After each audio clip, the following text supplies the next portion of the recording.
Okay, this is my third time telling the story because there's so many moving parts, but every part is important to glorify God, so bear with me. Why did we move to Louisiana? Really quickly, I have to go back. So December 2025, December 27th to be exact, my husband gets an email that he got fired from his job. Mind you, he was at this job for 4 years.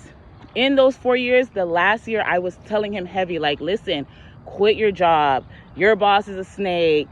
They could fire you at any moment, blah, blah, blah. I'm saying all of this stuff because I already know corporate America. I already know how corporate America moves. They do shady stuff before they get ready to fire you. So I wanted my husband to not have the rug pulled up from under him and, leave before they could fire him. But he didn't listen to me. He kept giving me rebuttals like, if I leave the job, where I'm going to go to afterwards, what's plan B? This is a good paying job. There's no jobs paying this, blah, blah, blah. Just, I love my husband. Let's start it there. I love him, but he does not, never, barely does leaps of faith. Like, I'm the queen of a leap of faith. Like, if I'm not happy at a job, I'm out. I don't care. I don't care if, people are having a hard time finding work and the workforce and the job market is bad. I don't care about none of that. I will find another job. God is good, period. But my husband, for some reason, he doesn't think that, but whatever.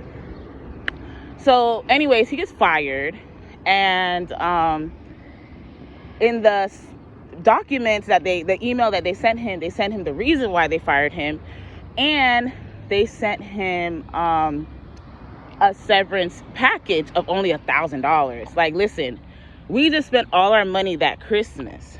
So we were essentially broke. My husband was the only one working. So not only do you do that, they promised him a $10,000 bonus because my husband was such a great employee to that company. The boss lied about it, but I can't really talk too much about that because my husband did sign the document. So I'm not sure if, just because he signed it and we're married that I can't speak on it. So I just don't want to get my husband in trouble. So let's just scratch that. Anyway, so he's fired. And they tell him why they fired him. Cool. So in that paper, I tell my husband, I'm like, listen, $1,000 is not going to do anything for us. Like, our lease is almost over. Our lease is going to be over in February. Let's just ask for more money so we could use that as our nest egg so we can move. Oh, no, you don't do that. This is my husband. Oh, no, people don't do that. Like, if they offer you an amount, that's the amount they're going to pay, blah, blah, blah. I'm like, DeMarcus, let's just do it my way just for the hell of it. What's the worst that can happen? You already been fired. So what's the worst that can happen? So I emailed back. I replied to the email, and I'm like, listen, the $1,000 is not going to work for me at all. I'm emailing as my husband. So I'm like, the $1,000 is not going to work. I technically need $7,500, and these are the reasons why you're going to pay me $7,500. So in the email, I literally listed all the gossip that my husband has told me throughout the years about the boss, about his, unethical practices, all of that. Like, every little thing that this boss has done, I put it in that email. So mind you, the HR lady's the one who sent the email. So now the HR lady knows your business. So what did they do? Yes, boom, you guys could have the $7,500. Cool. Okay. There's more little details to that story, but long story short, they gave us the $7,500. Cool. Now it's time for us to leave our apartment. I'm looking for places in Orlando. I'm looking because our lease is over in 2 months. I'm looking for places in Orlando, nothing. I'm looking for places in Central Florida, nothing. There's nothing that could fit our family because remember, we had a baby, so now we're a family of 5. And we're not trying to spend so much money because my husband still didn't have a job. We just had the severance money. Okay. So as the days are getting, as the day of the lease expire or whenever the lease expires are getting closer, I finally tell my husband, I'm like, listen, I can't find nowhere for us to stay in Central Florida. So when it's time for us to leave, let's just go on a road trip and find our way to Texas. And whatever we find in Texas, that's where we're going to stay at. If that makes sense. I was basically saying, like, we're going to leave the day the lease is over, drive to Texas, live in Texas, because Texas has always been the move. Like, we love, just from what we saw, we'd never been to Texas at that point, but just for what we saw, like, Texas was the move. Cool. Lord, sorry, I'm so hot. The reason I'm out here is I'm waiting for Target to open. Yeah, it's Target. But whatever, so I'm so hot. Okay, so Texas was the move. So we hop in the car with the kids, with everything. We get a rental, because at that time, my Jeep, she could not go on no road trip. She couldn't even go down the street. So we parked the Jeep at my sister's house, and we just packed up a rental with our belongings and just hit the road. So we stopped in a few places in Florida, you know, because we were not going to just do a huge long distance drive, because again, we had nowhere to go. We just said Texas, but we didn't have no exact spot or nothing. So we end up stopping in a few places in Florida, Alabama, and then we take a overnight in Louisiana. We stay overnight in Louisiana. So it became Sunday morning, and something in me was like, oh, I have to go to church this morning. I have to go to church. Oh my God, I skip so much, but oh well. Y'all will hear it, you know, like, you'll hear the story again and again and again, because God is using me. God is using me. God is using the situation. So you're going to hear the story over and over. I'm just getting to the gist of it, the big parts, whatever. So anyways, now we're in Louisiana, still on our way to Texas. So from Florida, you have to go to Florida. I think it's Alabama, Mississippi, Louisiana, then Texas. So we stopped in Louisiana for a night. So the next day we woke up and I'm like, oh, I feel like I want to go to church. Cool. We end up going to Mount Zion in Baton Rouge, and it was the most amazing Black Baptist church. Like, it felt like everything that I wanted it to feel like. I've never experienced nothing like that in a church.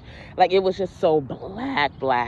Because in Louisiana, it's different than Florida, because in Florida, when you see a Black person, they may be Caribbean. But in Louisiana, the Black people here are Black. So that's just a different feel. So we're in church, and then literally I hear, as you know, they're playing music, whatever. I hear God. It's like, this is going to be your home. So I'm like, I don't say anything to my husband because we're still in the middle of church. So as we leave church, I tell him, you know, what God said. And, oh my gosh, I gotta go back. Okay, boom, we're at church. Before we leave the church, they say, like, oh, new visitors, you know, come to this room, meet the pastor, blah, blah, blah.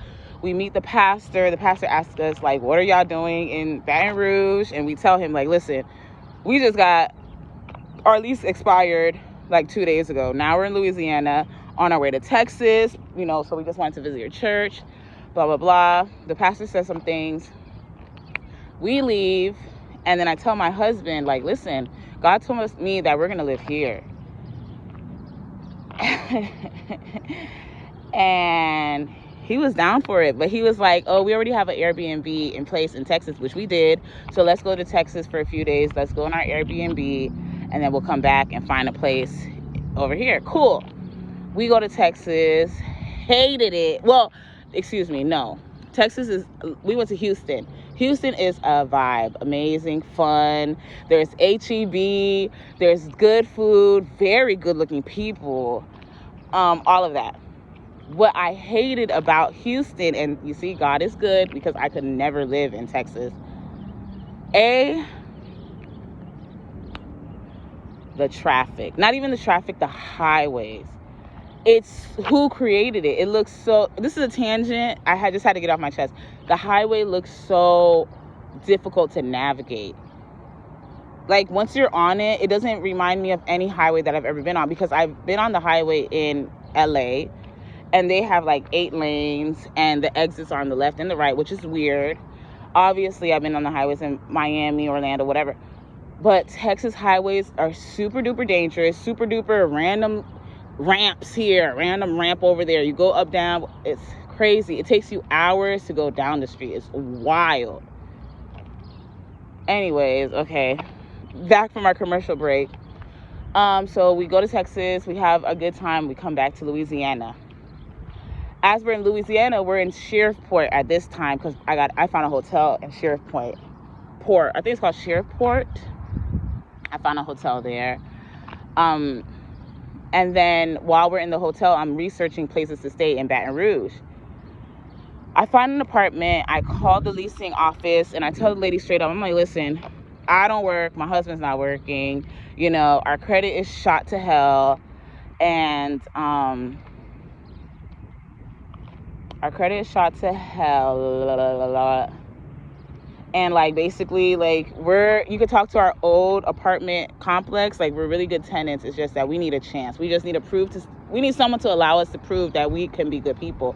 It's just that we have nothing. Like everything that you're looking for, we don't make 2 times the rent because we don't make anything at all. And then the lady's like, well, you know, you could come and see our units, blah, blah, blah. We go, we see an apartment that they have. Again, beggars can't be choosers, but I was like, no, I don't see myself in cooking in this kitchen. This kitchen looks really, really old, really dated. Priorities. So I tell the guy, I'm like, you know, thank you for, you know, seeing us, especially with all the stuff that we have going on with us. But I'm not really feeling this place. We didn't even go upstairs. That's how much I was already checked out just based on the kitchen. And he's like, you know what, we have another unit, like, and I'm like, okay, like, let's check that one out. We go to that second unit. I kid you not, this is literally God. Oh my God, this is a 12-minute video. Oh my gosh. The second unit ends up being like, I couldn't even draw or write down something that was better than that unit. It was perfect for us. Like, it had the space that we needed. It was 2 stories. It had a backyard area. The kitchen was huge. Like, it was like we were essentially homeless, and now we moved into this beautiful 2-bedroom townhouse. Miracle, another miracle. Because just the place that we live currently, it's like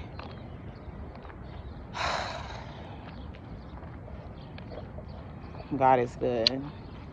But this is part 1 of the story. It's just because now I'm getting overcome with emotion, because God really got us the whole time. My kids, the reason I brought this story up is because I was telling the kids, like, oh, we were homeless. Like yesterday, I don't remember what we were talking about, but I'm like, oh, something, we were homeless. And the kids were like, we were homeless? Like, what are you talking about? And then I had to tell them, like, listen, those times that we were in a hotel, we didn't have anywhere to stay. We didn't have anywhere to live for real until we signed the lease. And they didn't even notice it.